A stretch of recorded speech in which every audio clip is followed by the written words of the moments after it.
할렐루야. 사랑하는 반석의 성도 여러분, 8월 11일 목요일 아침 아까베 시간이 돌아왔습니다. 오늘은 레위기서 23장 15절에서 25절까지의 말씀으로 함께 은혜를 나누고자 합니다. 오늘의 그 설교 제목은 77절의 의미에 대하여 이렇게 잡아봤습니다. 왜냐하면은 절기를 조금 혼돈하는 분들이 계시고 아마 여러분이 책들을 보게 되면은 잘 이해가 안 가는 부분이 있을 겁니다. 이거를 이제 시간 순서상으로 이해하면 정확하죠. 예를 들어서 첫 번째 절기는 어제 말씀드렸던 것처럼 유월절, 그 다음에 유월절을 지키난 다음에 일주일 동안은 우리가 무교절을 지키게 된다고 했죠. 그리고 그 세 번째, 안식 후 첫날이 지난 이후에 하나님께 초실절로 첫 곡식의 제사를 드리는 것으로, 그래서 초실절인데, 이때 이제 룻기서의 말씀을 통해서 제가 말씀드렸을 때 첫 보리 수확을 드린 것으로 여러분 기억하실 것입니다. 그래서 이것을 맥추절 이렇게 얘기를 하고요. 오늘 우리가 좀 살펴봐야 될 것이 77절인데 이 77절을 시간적으로 보게 되면은 초실절을 포함하여 7 곱하기 7, 49일이 지난 마지막 날에 50일째 되는 날 또 하나님께 제사를 드립니다. 그러니까 첫 제사를 드리고 마지막 날 50일째 되는 날에 제사를 또 드림으로 인하여서 이것을 오순절이라 하여 이 77절의 개념으로 전체의 절기를 품을 수가 있습니다. 그러니까 다시 한번 얘기 드리면은 유월절, 그 다음에 무교절, 그 다음에 초실절, 그리고 오늘 우리가 살펴볼 77절, 이제 이것이 오순절이라고도 합니다. 그리고 이제 다섯 번째가 대속죄일, 내일 살펴볼 것이고요. 그 다음에 나팔절, 마지막으로 이제 장막절, 이래가지고 7절기를 유대인들이 지키게 되었죠. 이것을 개념을 좀 이해하시려고 하면은 이 농사법을 좀 기억하시면 되겠는데, 이스라엘에서는 그 10월부터 1월까지가 지중해에서 습기를 품은 그 바람과 비가 오기 때문에 이때를 이제 우기라고 얘기합니다. 그러니까 이때 씨를 뿌리게 돼요. 그리고 나면은 4월부터 9월까지 이제 건기가 될 때, 그때 추수하게 됩니다. 그런데 우기 때에 보리나 밀을 심었을 때에 먼저 싹이 나는 경우가 있는데 그것이 보리가 먼저 싹이 나고 그 다음에 추수가 먼저 되기 때문에 첫 번째 제사를 드릴 때 당연히 보리를 먼저 추수하게 됨으로 인하여서 초실절 때는 보리로 하나님께 감사를 드려서 그것을 맥추절이라 이렇게 부른 것입니다. 자, 그럼 오늘 우리가 77절의 방식과 의미에 대해서 좀 살펴보려고 하는데 맥추절을 포함한 것으로 전체 이해하시면 좋겠어요. 자, 그러면 오늘은 그 77절에 관련된 말씀입니다. 오늘 15절 말씀을 읽어드리겠습니다. 안식일 이튿날 곧 너희가 요제로 곡식단을 가져온 날부터 세어서 7 안식일의 수요를 채우고 7 안식일 이튿날까지 합하여 50일을 계수하여 새 소제를 여호와께 드려라. 자, 초실절을 지킨 이후부터 수를 세어서 7 곱하기 7 해서 49일이 지난 50일 동안에 77절의 절기를 지키게 되어 있습니다. 그러니까 여러분 책들이나 데 보면은 77절에도 첫 곡식을 드렸다는 얘기가 나와요. 그러면 초실절과 이 77절의 이 차이가 무엇인가 말이죠. 다시 한번 설명드리면 초실절 날에는 모든 곡식 중에 처음 익은 열매로 하나님께 드렸을 때 이것이 공동체의 대표성을 가지고 하나님께 드린 것이죠. 아, 이렇게 우리가 가나안 땅에 들어와서 하나님께서 첫 수확을 하셨구나 했을 때 가장 먼저 수확을 거둔 것을 보리를 드림으로 인하여 그것은 초실절의 개념이고요. 그러니까 이 보리를 드렸을 때 공동체 성격이 있는 것입니다. 그런데 77절의 성격은 뭐냐 하면은 초실절이 지난 이후에 각자가 자신의 밭에서 거둔 첫 열매를 드리는 것을 바로 77절의 개념으로 이해하시면 됩니다. 그러면 그때 당시에는 보리나 밀이나 쌀이나 콩이나 이런 것으로 첫 열매로 개개인이 드린 절기가 바로 77절이었다. 이렇게 이해하시면 정확할 것 같습니다. 자, 이 77절에 하나님 그 영적 의미를 두시죠. 신명기에 보시게 되면은 신명기 16장 9절에도 이 77절에 대한 부분이 나오는데 여기에 영적인 의미가 담겨 있습니다. 9절에서 제가 11절까지 읽어드리겠습니다.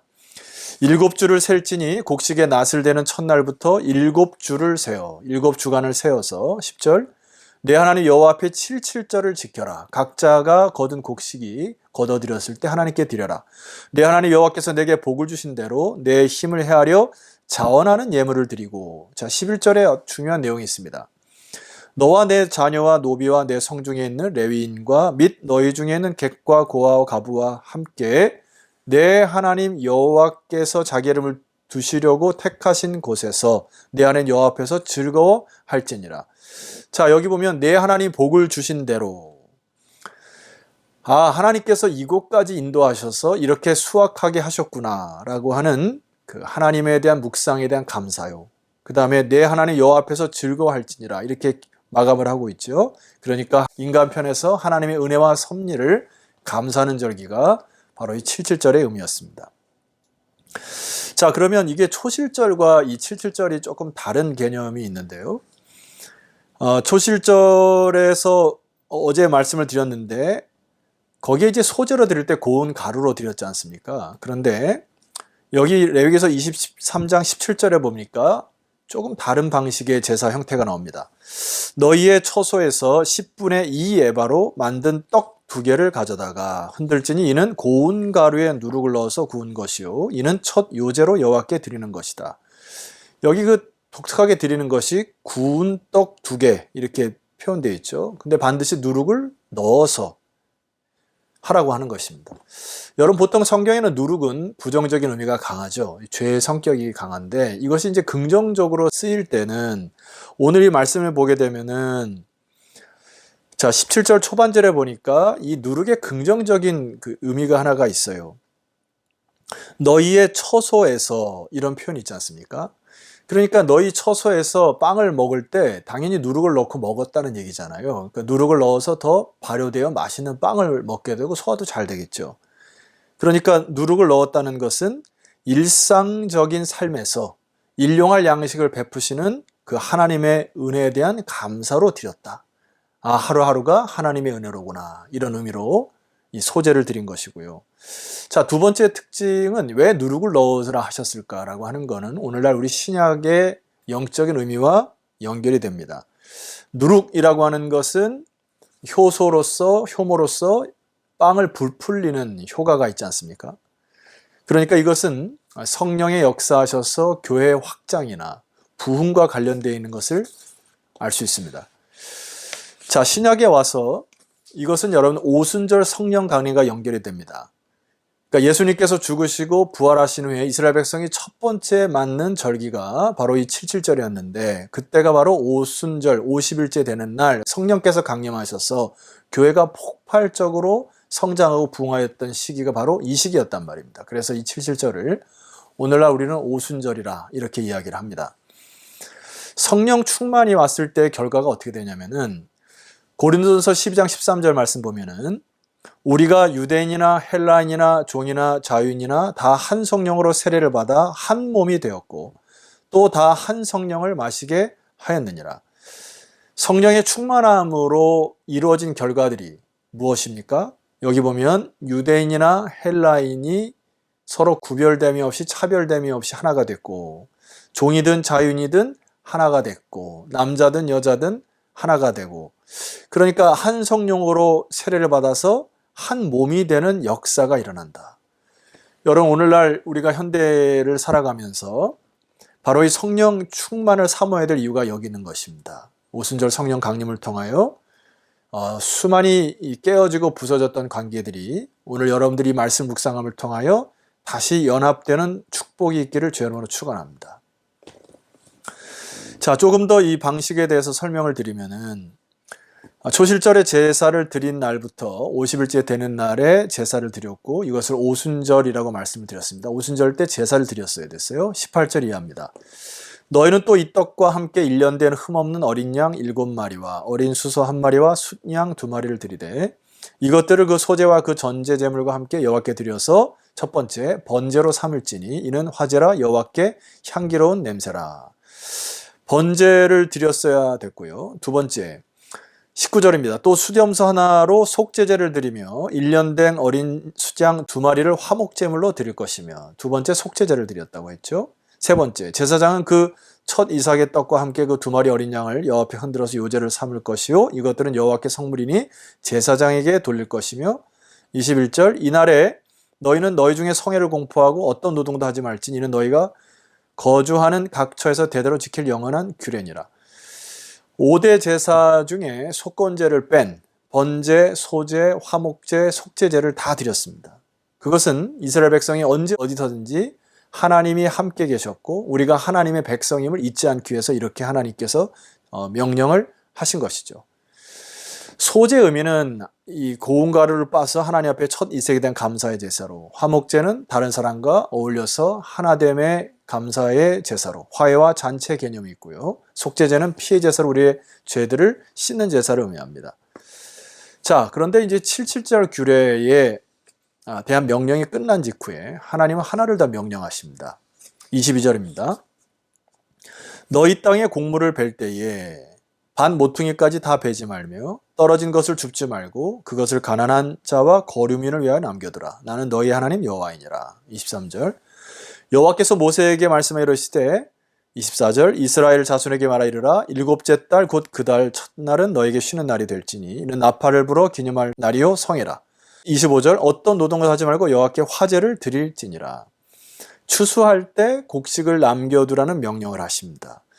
이게 바로 하나님을 섬기는 백성들의 교회 공동체의 독특한 특권이고 권리라고 하는 얘기예요.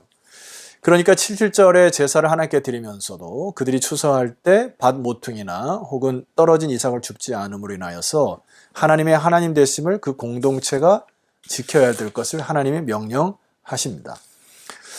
자, 오늘날 우리가 이 성령 충만에 대한 개념을 사도행전 2장에 보면은 성령께서 임재하셨을 때의 그 역사를 우리가 다시 한번 좀 묵상하고 여러분 마음속에 새기고 기도할까 합니다. 사도행전 2장 1절 오순절 날이 이미 이르매 그들이 다 같이 한 곳에 모였더니 44절로 넘어가면은 믿는 사람이 다 함께 있었다. 바로 이날이 안식일이었고 그들이 함께 하나님을 찬송하기 위해서 모였고 44절 말씀 보면은 하반절 모든 물건을 서로 통용하고 45절 또 재산과 소유를 팔아 각 사람 필요를 따라 나눠주었고 46절 날마다 마음을 같이하여 성전에 모이기를 힘쓰고 집에서 떡을 떼며 기쁨과 순전한 마음으로 음식을 먹고 47절 하나님을 찬미하며 또 온 백성의 칭송을 받으니 주께서 구원받는 사람을 날마다 더하게 하시니라. 여러분 이 사도행전 2장 44절 이하의 성령의 충만한 결과로 여러분 어떤 그 이미지가 떠오릅니까? 첫 번째로는 이 수평적인 인간의 관계들이 하나가 되고 연합되는 놀라운 그 은혜들을 봅니다. 예를 들어서 떡을 뗀다라고 하는 의미를 이제 헬라어 어원을 찾아보면은 한 집에서 다른 집으로 이런 개념이 있어요. From this house to that house. 이 집에서 함께 떡을 떼었는데 그 다음 주는 혹은 내일은 저 집에서 함께 모여서 자신의 어떤 집의 규모와 상황이나 이런 것 상관이 없이 가정들을 오픈해서 서로가 함께 이 집에서 교제를 하고 또 아픈 형제가 있으면 또 찾아가서 기도하고 이렇게 집집마다 서로 놀라운 코이노니아 교제가 일어나기 시작했다는 것입니다. 그러니까 성령이 함께 하시니까 내가 육신의 어떤 부족함이나 뭐 재산의 부족함, 뭐 많음 이런 것에 별로 개의치 않았다는 이야기죠. 또 하나 여러분 발견될 것은 수직적인 하나님과의 관계가 회복되기 시작했다는 것입니다. 47절 말씀 보니까 하나님을 찬미하며 또 온 백성에게 칭송을 받기 시작하여서 구원받는 백성을 하나님이 날마다 더하셨다. 하나님을 찬미하는 일들이 많아졌다. 그러니까 우리가 뭐 주일날만 모여서 막 하나님께 찬송한 게 아니라 너무나 기쁘니까 주중에도 모이고 새벽에도 모여서 함께 기도하고 함께 노래하고 함께 삶을 나누는 이런 일들이 성령 충만으로 빚어진 결과였다. 성도 여러분, 오늘 우리 시대에 가장 필요한 것 중에 하나가 바로 성령 충만입니다. 위로는 하나님과의 관계요, 옆으로는 이웃과의 관계, 또 공동체의 코이노니아, 이것들을 하나님의 뜻대로 회복하여 아름다운 주의 나라 이뤄가시기를 주 이름으로 축원합니다. 기도드리시겠습니다. 하나님 아버지, 오늘 77절의 의미로 성도들과 함께 이 말씀을 나눴습니다. 오늘날 우리는 오순절로 이 성령 강림절을 지키고 있는데 성령 충만함을 통하여 이 수직과 수평의 균형 감각이 회복될 수 있도록 사랑하는 우리 교회를 축복하여 주옵소서. 성도들 간에 깨어진 관계들이 잘 아물게 하시고 묶여졌던 것들이 풀어지게 하시고 성령의 충만함으로 교회가 건강한 모습으로 주 앞에 나아갈 수 있도록 주께서 인도하여 주실 줄 믿사오며 살아계신 예수 그리스도 이름으로 기도드렸사옵나이다. 아멘. 자, 성도 여러분 수고하셨고요. 내일은 레위기서 23장 26절 이하로 여러분 찾아뵙도록 하겠습니다. 내일 뵙겠습니다.